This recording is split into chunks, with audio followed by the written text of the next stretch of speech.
Original post, July 29, 2024. I, 27 female, and my wife, 30 female, recently closed on our dream house and it has the family torn. Years ago, my grandparents owned the family home, but when they died unexpectedly with a lot of medical debt and expenses, our family had to sell their house. It was heartbreaking and sad, and I decided as a small child that one day I would buy the house back. I shared those dreams with my sister. I met my wife when I was 18 and she was 21. Her parents owned a small rental that they allowed her to live in rent-free, just paying for the expenses. She invited me to live with her a year into our relationship, and we got married a year after that. I told her about my dreams of owning my grandparents' house and she fully supported me. We began putting large amounts of money back for a down payment in the hopes that the house wouldn't go on the market before we could afford it. Because we didn't pay rent, and both had good jobs for our ages and the economy we lived in, we were able to put back a very large sum of money. My in-laws also offered us a sum of $75,000 for the down payment, and in total, we put back about $185,000. About 20 years after my grandparents passed away, their house finally went back on the market at a massive price. The house itself is huge with 6 bedrooms, a large lakefront estate, and several features including a pool and a small guest house. We knew that this house would have a huge price tag, and we skimped and budgeted for 9 years to afford my dream house. My sister was also house shopping at this time, but with a much smaller budget. Her and her husband have children, student debt, and rented for the past several years and were not able to put back money in the same way my wife and I were. When our grandparents' house went on the market, I sent the link to my sister and said that we were finally getting our grandparents' home back in the family. She was very excited and said as much, and that was that. My wife and I moved forward, visiting with the owners and real estate agents, having it inspected, and made an offer. They accepted and we were absolutely over the moon. Throughout this whole process, my sister kept saying how excited she was to have the house back in the family, and how nice it will be for her children to know this house and grow up in it like her and I did. Our grandparents' house was the location of every birthday, holiday, gathering, and reunion.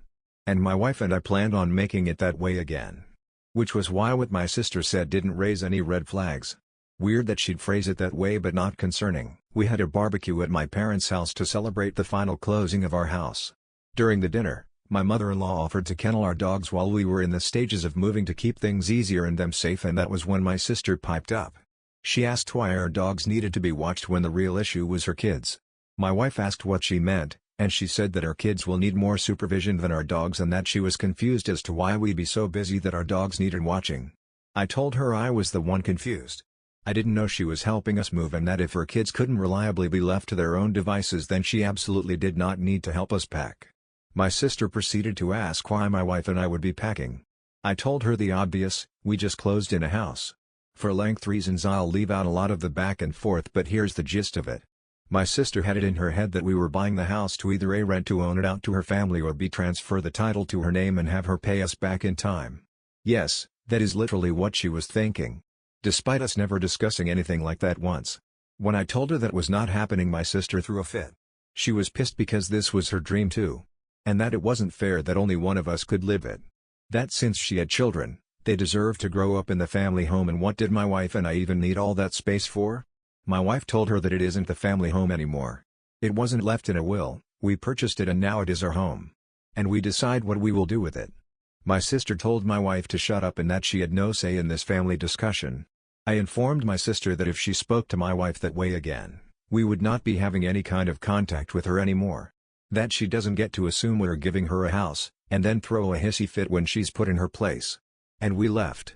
My in-laws spoke to us on the matter a few times, but all told us we were in the right and that my sister was very out of line. I assumed everyone would agree, but if they did I wouldn't be on this thread. I got texts and voicemails from my parents saying that we were out of line, threatening my sister. They told me they were disappointed in me for taking my sister's dream from her and that I don't have kids, so I can't understand her want to provide them with a good home and childhood like she had. That it's only fair we set up a way to give her the house and that we could afford to find something else. Even my more distant relatives have said that it was cruel of us to take that from her. I'm honestly super shocked and taken aback. I've seen stories similar to this on Reddit, entitled "People Thinking They Should Get Their Relatives' Houses, but I Never Expected to Live It." This feels surreal and I hate that we're starting this new chapter out on such a sour note. Edit: wow, this blew up in such a short amount of time. Thank you for your support, and if this continues to be interesting and not blow over, I'll definitely update. Yes, this unfortunately is a real situation. And in case anyone is curious. Yes, the house is big and expensive, but it's severely outdated. Which is why the size and features don't exactly match the price in today's housing market. Like I don't think any owners after my grandparents renovated a single thing. Also, I am a woman. Edit 2, I can't read and respond to all of these comments, but thank you. I will continue to update, but since posting yesterday morning not much had happened. I will add a bit more of what's happened since the barbecue. I haven't responded to any messages my family have left. I honestly didn't think this was that big a deal, but after scrolling through the comments for a while with my wife we're both taking this much more seriously. A security system isn't an option at this moment. The house needs too much work at this moment to have cameras and such set up. They'd be in the way if everything else being done. We'd have to have them removed for several of the things we need done, and we don't even have internet access at the property at this moment. I will be scheduling meetings with some companies to start coming out and working on the property before we get to the cosmetics. However, we do have someone coming out to change the locks on Thursday. We won't be moving into the house for a bit since it needs so much work before we're comfortable. I've had a few people suggest the story is fake because the price of the house doesn't match the features. The house needs a lot of work. It hasn't been updated or worked on in years and the price reflects that. Also we are lucky to live in a state where property values haven't skyrocketed too bad. Relevant comments. Comment 1. How much did the house cost if you put down almost $200,000 as a down payment? Not the asshole, but your first mistake was sharing the listing with your sister. OP, the house was a little over $800,000, but the down payment itself was only about $100,000. The rest was used for closing costs, moving costs, and renovations. It had a seriously dangerous deck that looked like it had been done by the homeowners that needs completely torn down and redone. Update 1, July 30, 2024. For the life of me, I can't get my post to link, but I'm sure if you are reading this it's because you've already read my original post. If someone would link it in the comments, I'd greatly appreciate it. Thank you to everyone for being so supportive and offering advice. To those who suggested getting a security system in place, we are going to do that, but the house is not in a place where a security system can be installed. For the time being, we're looking into getting some battery power trail cameras as suggested by one Redditor. I can't find your comment in the sea anymore, but you know who you are. We don't have to worry about internet access, and they won't be in the way of renovations. We are restoring the house back to its original glory, pre-carpeted bathrooms, and mismatched wallpaper. Besides fixing broken stuff and upgrading old appliances, we'll be having the floors redone, paint, wallpaper, new windows, and opening up some walls that shouldn't be there. For the next 2 weeks, my wife and I will be meeting with people coming out to work on electricity, plumbing, and a few other things, and we do have a consultation with a home security company. Along with cameras, we're looking to get alarms and door codes and set up an access gate around the property. One of those that needs either a passcode or to be let in by someone in the house. We've already made an appointment to have the locks changed and aren't concerned about my family trying to squat there. My in-laws have allowed us to park their camper trailer on the property while work is being done, not only for peace of mind but to avoid commuting back and forth multiple times daily. For the actual update. I was hesitant to post this update since it's so soon after my original post, but I guess enough has happened for it to be useful information. The events of the barbecue took place last week, but I only got around to writing it all out yesterday. I sent a message to my parents and siblings yesterday evening asking to meet up to talk things through and try and figure out what's wrong and what exactly the hell is happening.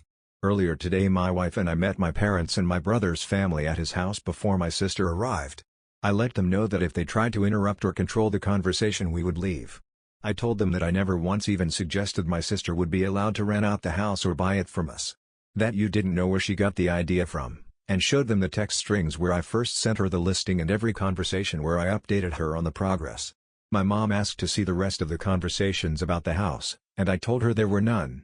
She informed me that my sister told them all that we had made an agreement that my wife and I would purchase it and then rent it out to my wife's family until they'd paid enough to buy it.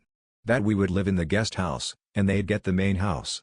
She told them that we had went back on our deal and had absolutely shattered her dreams of raising her kids in the house she grew up in.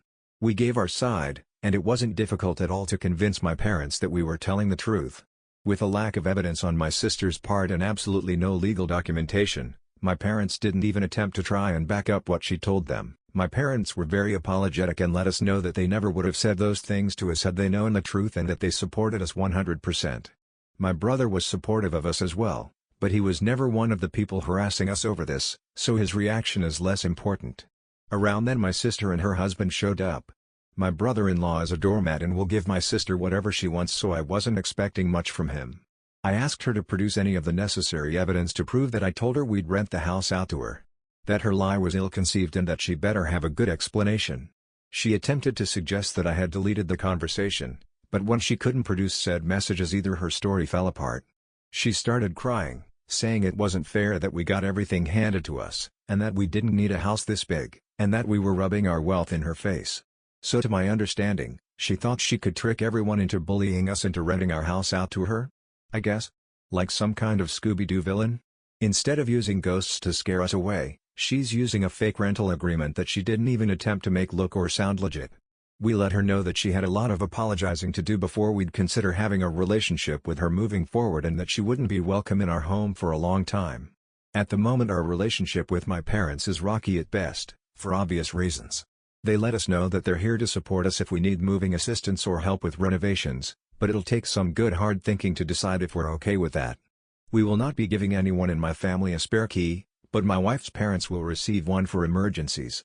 The house won't be in a state to host guests for a bit, so we are choosing to cross the "Can my family be trusted at our home" bridge when we come to it. To answer some common questions, I've noticed in the comments. My sister obviously has some screws loose, but my parents don't really coddle her. She's what you can consider the golden child, but honestly most of her antics up until this point were just one-upping achievements during our childhood or seeking more attention from our parents. She's dramatic, entitled, and a little selfish, but has never displayed this level of crazy before. Yes, we will get a security system, but not for a bit. No, my family will not be trusted with a key. Yes, I am a woman. I know it's crazy, how can two women be married? My wife and I do not have kids and will not have them in the future. My sister has done some odd things, but nothing as absolutely absurd as this. We will be meeting with an estate planner to put everything into writing. We plan on leaving the property to my sister-in-law and her kids, with my mother-in-law as the executor of our estate for the time being. My sister and her family rent a small house in town. They aren't struggling per se, they each are college educated with good jobs, but children are expensive, and then adding in student debt and $2,000 a month in rent and you aren't exactly living it up. Also, there's a surprising amount of people mad at my wife and I for being rich. We are not wealthy. My in-laws are comfortable and are generous enough to allow us to occupy their rental at no charge. They bought a new house decades ago and just didn't sell their previous one. So they allowed my wife to live there. The down payment was my wife's college fund from years ago. Her parents put money in it, but when she decided to go into a trade, they kept the money and saved it specifically for the purpose of a down payment. When we told them that the house was up for sale finally, they offered the college fund they had kept for her. We were good paying jobs, but were able to save so much because we didn't have to pay $2,000 a month for housing. We did skimp and save, and we did earn it. We lived below our means and spent years foregoing any kind of luxuries to afford something we wanted. So yeah, not as drama-filled as a lot of people were expecting or hoping. I don't see this as the end of it, not at all, but for the time being my wife and I are focusing on dealing with our new house and not my sister. She's blocked on both our phones as of this morning, and I'm not sure when I plan on unblocking her. Relevant comments. Comment 1. Leaving it to your sister-in-law is mad work. You're closer to your sister-in-law than your sister? OP, the sister who attempted to trick, bully, and harass her way into taking the house we just bought and turn my entire family against us?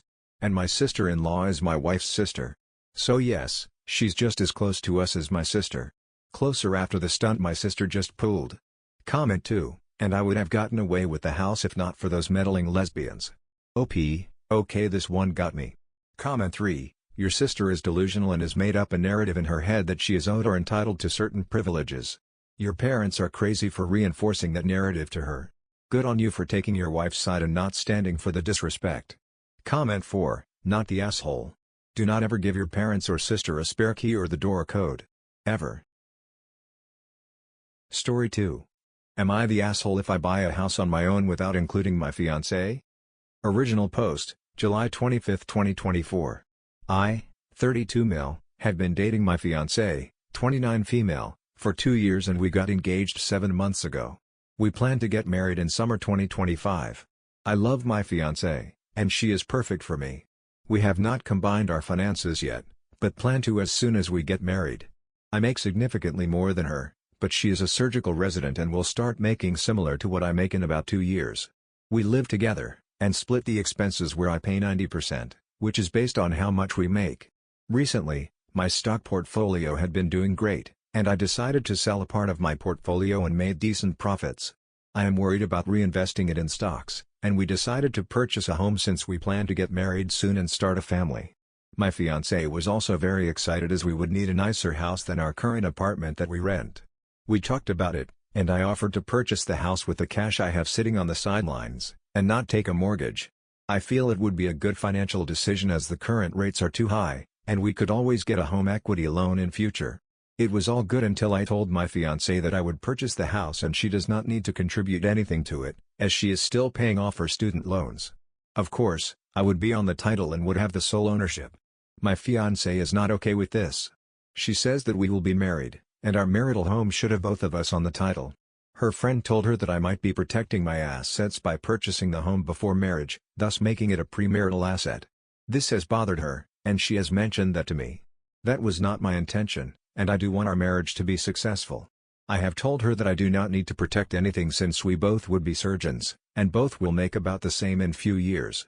However, I feel it is unfair to put her name on the title as I would be paying for the house, and it is risky to put her name even before we get married.